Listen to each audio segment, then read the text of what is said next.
నేను ఓల శనకాడికి అక్కడ కరెంటు ఒత్తి ఏసీలో ఉల్లిగడ్డలు ఉన్నాయి, ఏసీలో టమాటాలు ఉన్నాయి, ఏసీలో వంకాయలు ఉన్నాయి, ఏసీలో బీరకాయలు ఉన్నాయి. 4 చేలు అరుచుకొని 4 రోజుల కూరగా ఎత్తుకొని వస్తాను నేను. దొంగ బుద్ధి నీకేమెరకన సంవత్సరం వెళ్ళవేసిన వాళ్ళకి పెట్టుకుని 2 గుడ్లు ఉడికేసుకుని ఏం లేకుండా తిన్నా. నా చేపై మగడా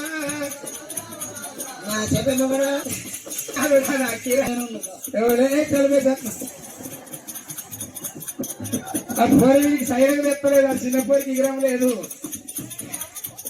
అయ్యో నదుడా నదుడా నదుడా నా చెప్పదుడా, అయ్యో రవయ్య నదుడా నదుడా నా చెప్పైనడా నదా ఇవాడే. అరే మీరు కొట్టకూడదు ఈ స్థలాలు అంటే వాళ్ళుగా ఆకలైతుంది. అన్నం పెట్టి ఎప్పుడు ఎప్పుడు ఎప్పుడు అక్కడ నాగళ్ళు కట్టాలి, అరకలు కట్టాలి, పోవాలి, వ్యవసాయం చేయాలి. అక్కడ నాగళ్ళు కట్టుడు కాదు, అలకలు కట్టుడు కాదు.